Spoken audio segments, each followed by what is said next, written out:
Hi student, GIT के online class में आप सबका स्वागत है। और आज की क्लास में जानेंगे डुअल जीएसटी मॉडल क्या है। और चूंकि ध्यान रखिए, सबसे पहले हम लोग पढ़ने वाले थे यही टाइप्स ऑफ डीलर। तो पीछे जो छूटा हुआ आप लोग का या फिर जो कंफ्यूजन रह गया है वो आज हम लोग पहले कवर कर लेंगे डुअल जीएसटी मॉडल। आ रहा समझे ना।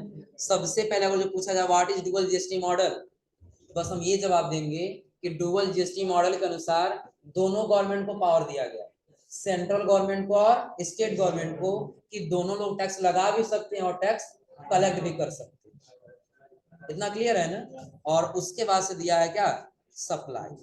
कि जीएसटी में जब हम आएंगे तो कोई भी गुड्स अगर हम परचेज या सेल करेंगे तो वही हमारा क्या कहलाएगा, सप्लाई कहलाएगा। और इन सप्लाई को 4 कैटेगरी में बांटा गया। कितने कैटेगरी में, 4। तो सबसे पहले बताए थे इंट्रा स्टेट सप्लाई, जिसको लोकल सप्लाई बोलते हैं। क्या बताए थे, इंट्रा स्टेट यानी कि लोकल सप्लाई। और लोकल कब होगा, कि जब हम अपने स्टेट से अपने स्टेट में कोई गुड सप्लाई करेंगे, सेल करेंगे, तो वही क्या कहा जाएगा, इंट्रा स्टेट सप्लाई या तो लोकल सप्लाई। उसके बाद से बताए थे क्या, inter state supply. Inter state supply क्या होगा, कि जब अपने स्टेट से किसी दूसरे स्टेट में परचेज या सेल करेंगे तब वही क्या कहलाएगा, इंटर स्टेट सप्लाई। इतना क्लियर है ना।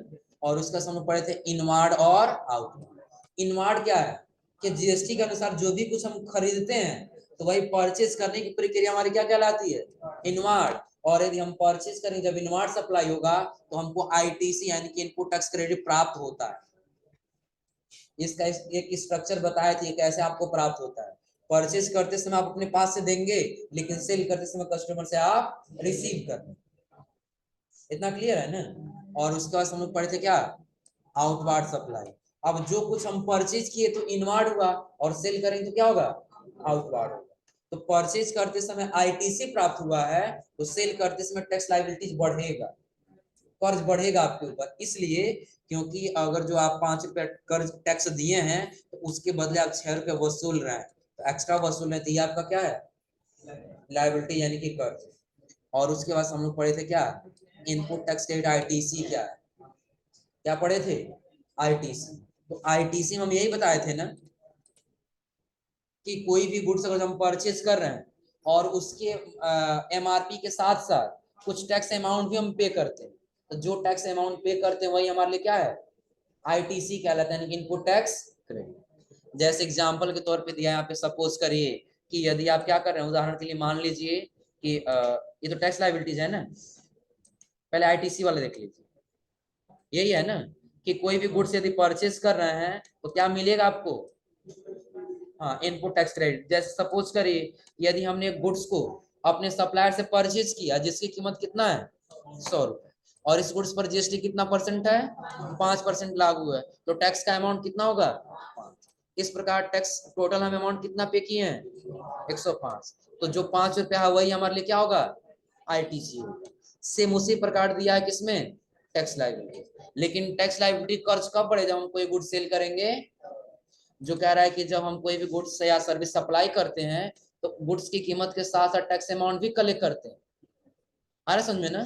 तो जितना जीएसटी कलेक्ट करते हैं वही हमारे लिए क्या कहलाता है, टैक्स लायबिलिटी। जैसे यहाँ पे दिया है उदाहरण के लिए, मान लीजिए यदि कोई कोई गुड्स किसी कस्टमर से सप्लाई किया जिसका कीमत कितना है, 100 रुपए, और जिसपे जीएसटी कितना है, 5%, तो वही 5 रुपए अमाउंट होगा। तो कस्टमर से कितना अमाउंट ले ली, 105। तो जो 5 रुपए हम एक्स्ट्रा ले रहे हैं वही हमारे लिए क्या है, टैक्स लायबिलिटी। इतना क्लियर है ना। जो इसका स्ट्रक्चर बताए थे कब कौन सा जीएसटी लगेगा, तो यहाँ पे दे रहा है सेंट्रल जीएसटी, यह जीएसटी या तो सेंट्रल टैक्स। तो सेंट्रल टैक्स कब लगेगा, कि ऑन इंट्रा स्टेट सप्लाई।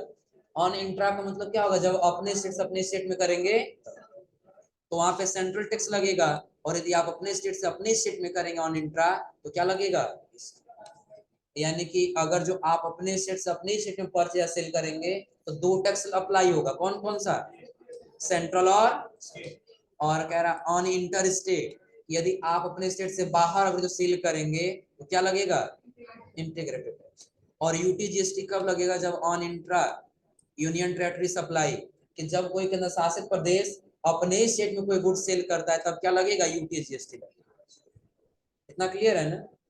जो देखिए यहाँ पे कैटेगरी विभाजित किया है कि जब जीएसटी नहीं था तो उसके पहले एक साथ कई सारे टैक्स लगाए जाते थे, तो उन सबको किसके कैटेगरी में ऐड किया गया है? तो जो ये एक्साइज ड्यूटी, एडिशनल एक्साइज, ये सर्विस टैक्स है, ये किस में ऐड किया गया है? सेंट्रल में। VAT, purchase tax, entry tax, ये किस में किया गया है? स्टेट या तो यूनियन टेरिटरी टैक्स में। और ये सारा टैक्स इसमें अप्लाई किया गया है इंटीग्रेटेड टैक्स। आ समझे ना? जो अलग अलग विभाजित था तो सबको एक ग्रुप में रख दिया गया ताकि एक ही लगाया जाएगा तो उसके अंदर का सारा आ जाएगा। और उसके बाद हम लोग पढ़े थे क्या? रजिस्ट्रेशन। कि सबसे पहले जब जीएसटी रजिस्ट्रेशन नहीं था, जब जीएसटी नहीं था तब क्या मिलता था? टीआईएन नंबर, यानी टैक्स आइडेंटिफिकेशन नंबर, कि जिससे आप टैक्स पे कर रहे हैं उसको पहचानने के लिए एक नंबर मिलता था। ठीक उसी प्रकार से जैसे जीएसटी में रजिस्ट्रेशन होने के बाद बिजनेस को एक क्या मिलने लगा? जीएसटीआईएन प्राप्त होने लगा, यानी कि goods and service tax identification number assign होता है। यह कितने डिजिट का होता है? याद रखिएगा, कई लोग कह रहे थे 10, 12, 5, इतना नहीं होता है। कितना होता है? 15 डिजिट का होता है, जो टोटली किसके ऊपर आधारित है? पैन के ऊपर आधारित है। इसका स्ट्रक्चर भी हम आप लोगों को बताए थे कि जब भी आप बिजनेस जीएसटी में रजिस्ट्रेशन कराएंगे तो पैन कार्ड आपका जरूर लगेगा। तो पैन कार्ड में जो शुरू का है वो शुरू का 2 अंक आपका क्या हो जाएगा? स्टेट कोड हो जाएगा। स्टेट कोड का चार्ट आज निकाल कर दिखा दे रहे हैं, देख लीजिए। हम यहाँ सर्च कर लिए क्या? जीएसटी स्टेट कोड, और आगे यहाँ पे कर दी क्या? लिस्ट कर दी। तो देखिए यहाँ पे हम मोर रो पे क्या कर देंगे? क्लिक, नीचे आ जाएगी। देखिए शुरू से स्टार्ट किया है ना। जम्मू एंड कश्मीर का क्या है? 0। हिमाचल प्रदेश का 0, पंजाब का 0, उसका फिर क्या दिया है? चंडीगढ़ का क्या है? 0, उत्तराखंड का 0, हरियाणा का 0, दिल्ली का 0, राजस्थान का 0, उत्तर प्रदेश का 0, बिहार का कोई भी। अगर आप लोग को जीएसटी नंबर मिल रहा है तो सामने उसके स्टेट कोड से ही पता चल जाएगा कि यह किस स्टेट का जीएसटी नंबर है। आया समझे ना? शुरू में अगर जो 0, दे दिया है तो कहाँ का है? उत्तराखंड। 0, दे दिया है तो हरियाणा। और अगर जो 0, दिया है तो उत्तर प्रदेश। बिहार का होगा तो, इतना क्लियर है ना? तो जो शुरू का हम लोग का जो रजिस्ट्रेशन नंबर होगा जीएसटी नंबर का, शुरू का 2 अंक क्या रहेगा? State code. और बाकी का इसमें सबसे पहले 5 अंक क्या रहेगा? अल्फाबेट। और 4 अंक क्या रहेगा? न्यूमेरिक। और फिर एक अंक क्या रहेगा? अल्फाबेट। यानी कि टोटली पैन का नंबर यहाँ पे बीच में ला दिया जाएगा। तो टोटल अभी कितना हो गया? 12। यानी कि 2 स्टेट कोड और 10 पैन नंबर मिलके कितना हुआ अभी? 3 क्या होता है? एंटिटी कोड होता है। बिजनेस का एंटिटी, उसके नाम के अपेक्षा कौन सा कोड बैठ रहा है, एक वो कोड हो जाएगा। एक ब्लैंक कोड टाइप कर दिया जाएगा, दूसरा चेकसम टाइप कर दिया जाएगा। तो टोटल कितना हो जाएगा? 15। एंटिटी आप लोग नहीं पढ़े हैं? एंटिटी आप लोग पहले पढ़ाए थे ना कि बिजनेस का अस्तित्व क्या कहलाता है? एंटिटी। और सेपरेट एंटिटी कॉन्सेप्ट हम लोग पढ़े थे कि बिजनेस का मालिक एक अलग एंटिटी होता है और बिजनेस एक अलग एंटिटी होता है, क्योंकि सबका एक अस्तित्व होता है। और अस्तित्व ही क्या कहलाता है? एंटिटी कहलाता है। तो जब जीएसटी में रजिस्ट्रेशन कराएंगे तो आपके बिजनेस का भी एक कोड डिसाइड किया जाएगा। आया समझे ना? जैसे आपका स्टेट कोड हो गया 0, उत्तर प्रदेश का, आपका पैन नंबर हो गया, तो आपका जो एंटिटी है उसका क्या कोड मिल रहा है, वो कोड हो जाएगा। अब ये 2 में हो सकता है, या तो अल्फाबेट में होगा या तो न्यूमेरिक में। आया समझे ना? उसके बाद बताया था ब्लैंक कोड। ब्लैंक कोड क्या होता है कि अगर जो आपका पैन नंबर है, पैन नंबर के बाद से हम लोग दे दिए एंटिटी कोड, तो एंटिटी कोड अगर जो हुआ किसमें? अल्फाबेट में, तो ये मैच कराया जाएगा एक ब्लैंक कोड किस पे? न्यूमेरिक कोड से। किससे? न्यूमेरिक से। और अगर यहाँ पे न्यूमेरिक है, ये मैच कराया जाए किससे?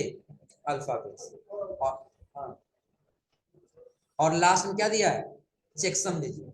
चेकसम डिजिट का उदाहरण दिए थे, जैसे हम लोग कोई भी काम करते हैं तो लास्ट का 4 अंक पूछा जाता है, 2 अंक, 1 अंक पहचान करने के लिए पूछा जाता है ना। उसी प्रकार से जीएसटी नंबर को चेक करने के लिए कि किनके नाम से पहचान करना है, ये कैटेगरी वाइज बांटा गया होता है। किसके अनुसार? Category wise. कौन सा बिजनेस मैन्युफैक्चरिंग का है, ट्रेडिंग का है, सर्विसेज का, उसके अनुसार चेकसम डिजिट बांटा गया है। तो ये न्यूमेरिक जो नंबर आएगा उसके अनुसार ये टाइप कर दीजिए। तो टोटल कितना अंक हो जाएगा, इतना क्लियर है ना। उसके बाद बताए थे लायबिलिटी टू रजिस्टर, उत्तरदायित्व तो किसको बनेगा बिजनेस में रजिस्ट्रेशन कराने का, ये जीएसटी में रजिस्ट्रेशन कराने का। तो हम बताए थे कि जिनका थ्रेशोल्ड लिमिट क्या हो, पार कर जाता है एनुअल एग्रीगेट टर्नओवर। अगर स्पेशल कैटेगरी में है तो 20 लाख से यदि 1 रुपया भी अधिक हुआ तो जीएसटी में रजिस्ट्रेशन कराना हो। और अगर जो अदर अगर स्टेट में है तो 40 लाख से अगर जो अधिक होगा तो जीएसटी में रजिस्ट्रेशन कराना। क्लियर है ना। और उसके बाद हम यहाँ बताए थे मैंडेटरी रजिस्ट्रेशन, कुछ ऐसे भी फील्ड हैं कि जहां पे टर्नओवर अगर जो पार नहीं करता है फिर भी जीएसटी में रजिस्ट्रेशन कराना हो, वो फील्ड हम यहाँ पे बताए थे। जैसे कह रहा अगर कोई पर्सन या business inter state taxable supply करता है, इंटर स्टेट का मतलब क्या होगा, अपने स्टेट से बाहर। यदि हमारे स्टेट यूपी में है और यदि हम उत्तराखंड में क्या कर रहे हैं, कोई गुड्स सेल कर रहे हैं, सप्लाई कर रहे हैं, लेकिन उस गुड्स पे टैक्स लगा हुआ है, तो हमको जीएसटी में अपना रजिस्ट्रेशन अनिवार्य रूप से कराना होगा। अब भले ही जो हमारी एनुअल एग्रीगेट टर्नओवर है वो लिमिट कम क्यों ना, लिमिट कम है और जो टैक्सेबल गुड्स की सप्लाई कर रहे हैं तो हमको जीएसटी में रजिस्ट्रेशन कराना। ना क्लियर है ना। ये हम बोले थे आप लोग कुछ ये फील्ड दिया जो आप लोग पढ़ करके आ गए, कुछ बताए भी थे इसमें से, हो जाएगा ना। एक भी नहीं बताए थे, देखो 3-4 तो बताए थे। नॉन रेजिडेंट वाले ये नहीं बताए थे, नहीं। चलो समझ लो, नहीं तो बताए नहीं, समझ लीजिए। दूसरा पहला समझ आ रहा है ना कि अगर जो टैक्सेबल गुड्स की सप्लाई कर अपने स्टेट से बाहर तो जीएसटी में रजिस्ट्रेशन कराना। अगला क्या कह रहा है, अगर कोई कैजुअल या नॉन रेजिडेंट टैक्सेबल पर्सन है तो उसे अनिवार्य रूप से अपना रजिस्ट्रेशन कराना हो। अगर जो आपका जो रेजिडेंस एड्रेस है वो पडरौना का उत्तर प्रदेश का है, बिहार में या उत्तराखंड कहीं दूसरे स्टेट में जाकर अपना बिजनेस कर लिए और वहां पे आप टैक्सेबल गुड्स की सप्लाई कर रहे हैं, आपको जीएसटी में रजिस्ट्रेशन कराना।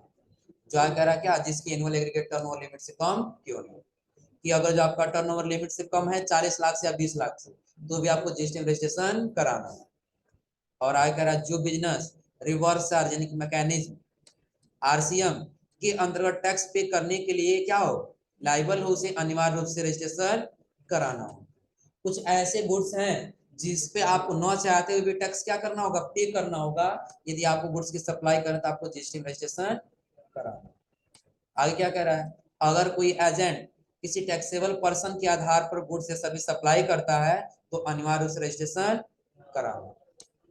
आपका बिजनेस है और आप किसी दूसरे एजेंट के माध्यम से, किसी दूसरे व्यक्ति के माध्यम से कोई टैक्सेबल गुड्स की सप्लाई करते हैं, समझे ना, तो भी आपको क्या करना होगा, अपना जीएसटी बिजनेस जीएसटी रजिस्ट्रेशन कराना।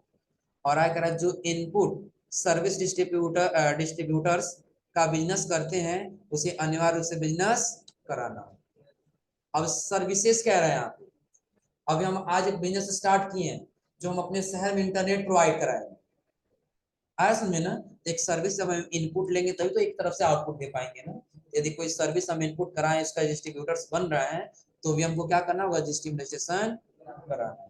जो क्या कह रहा है कि भले उसकी एनुअल एग्रीगेट टर्नओवर लिमिट कम हो, अगर जो नॉन स्पेशल कैटेगरी के अंदर अगर जो नॉन वाले में है और अगर 40 लाख से कम है, फिर भी आपको क्या करना होगा, अगर जो इनपुट सर्विस का बिजनेस है तो रजिस्ट्रेशन कराना। आगे क्या कह रहा है, जो ई कॉमर्स प्लेटफॉर्म पर अपना व्यापार करते हैं, ई कॉमर्स ऑपरेटर्स हैं, उन्हें अनिवार्य रूप से रजिस्ट्रेशन कराना। और ई कॉमर्स के माध्यम से आप जो बिजनेस स्टार्ट कर रहे हैं तो पे जीएसटी में क्या करना होगा, रजिस्ट्रेशन कराना। और कह रहा भारत से बाहर की ऐसी कंपनी जो ऑनलाइन इंफॉर्मेशन डाटाबेस एक्सेस की सर्विस भारत के भीतर किसी अनरजिस्टर्ड पर्सन को देते हैं तो उसे अनिवार्य रूप से रजिस्ट्रेशन कराना। अब हमारा कंट्री कौन सा है, भारत।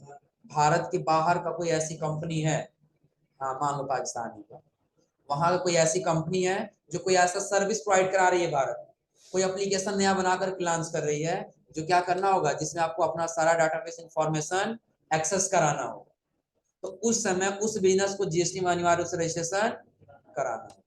और इसके बाद से लास्ट एक और दिया क्या, ऐसे बिजनेस जो टीडीएस डिडक्ट करते हैं, जैसे हम लोग का जीएसटी टैक्स है ना, उसी प्रकार से क्या है, टीडीएस भी टैक्स एक प्रकार। आ रहा समझे ना।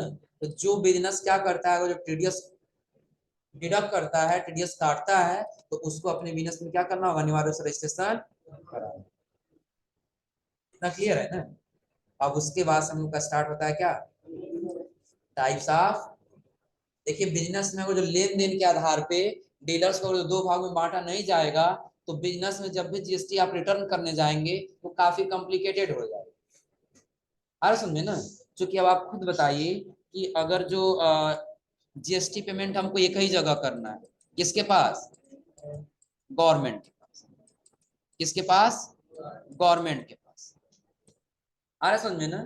अब सभी लोग एक ही बार अगर जो चले जाए जीएसटी पे करने के लिए, तो काफी कॉम्प्लिकेटेड हो जाएगा, नहीं हो जाएगा। तो इसके आधार पे डीलर को दो भागों में बांटा गया। कितने भागों में, कि जो भी जीएसटी में रजिस्ट्रेशन कराएगा वो दो प्रकार के डीलर के कैटेगरी में आएगा। आ रहा समझे ना। थोड़ा सा नोट्स में ये चेंजिंग हुआ है। जैसे पहले तो 1 करोड़ ही था, लेकिन बाद में 1 करोड़ से हटा करके 1.5 करोड़ कर लिया गया। ये चेंज कर लीजिए। हाँ, जो टर्नओवर दिया है ना 1.5 कर लीजिए। 19 में दिया है क्या, टाइप्स ऑफ डीलर।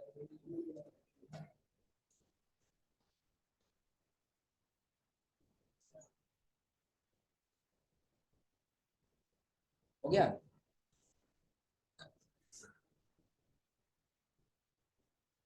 यहाँ भी और जस्ट उसके नीचे जो दिया है वहां भी 1.5 करोड़ कर लीजिए।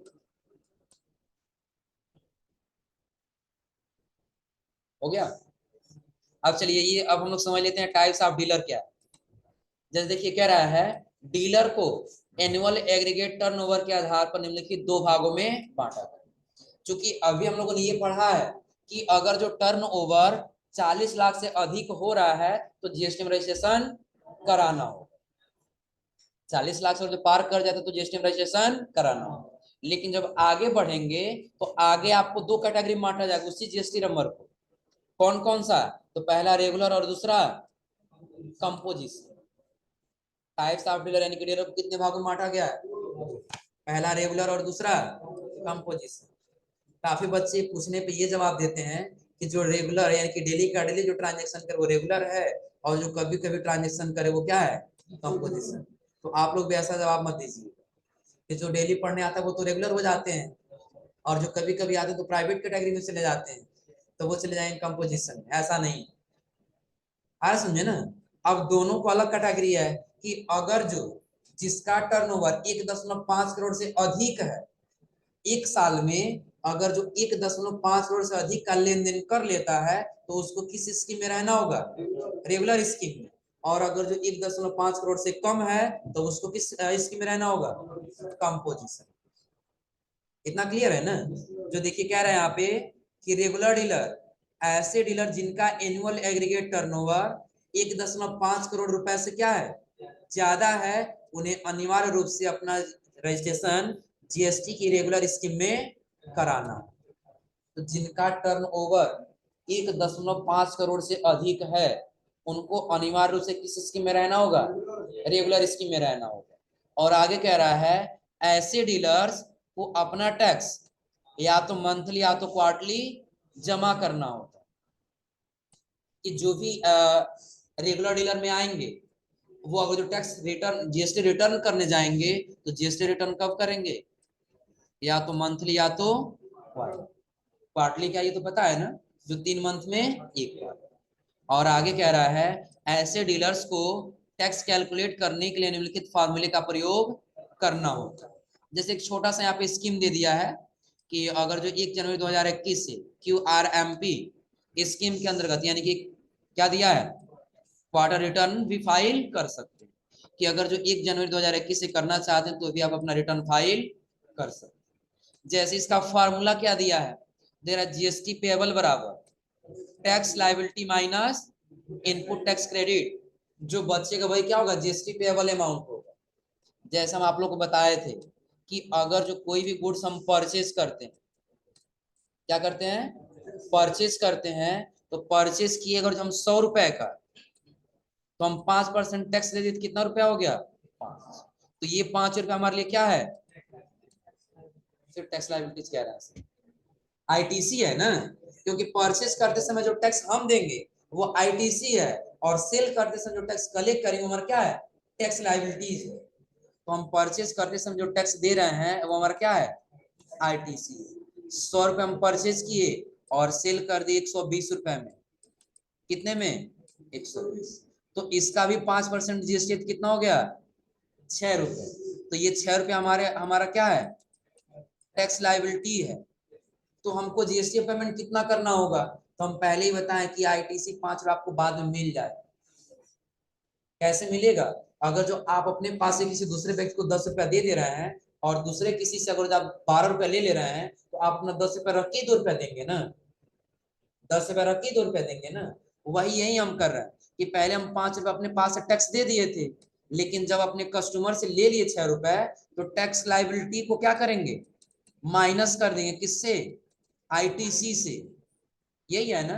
तो टैक्स लाइबिलिटी कितना है, 6, माइनस कर दिया आईटीसी कितना है, 5, बराबर कितना बचेगा, 1। तो यही 1 रुपया आपका क्या होगा, जीएसटी पेएबल अमाउंट। क्लियर है ना। लेकिन याद रखिएगा, सिर्फ रेगुलर डीलर को ये आईटीसी प्राप्त होता है 5 रुपए, कंपोजिशन डीलर को 5 रुपए प्राप्त नहीं होता। आ रहा समझे ना। तो रेगुलर डीलर, क्या ये क्लियर हो रहा है ना, कि जो भी जिनका भी टर्नओवर 1.5 करोड़ से अधिक होगा उनको किस स्कीम में रहना होगा, रेगुलर में। और यदि रेगुलर में रहेंगे तो उनको या तो टैक्स मंथली या तो क्वार्टरली जमा करना होगा।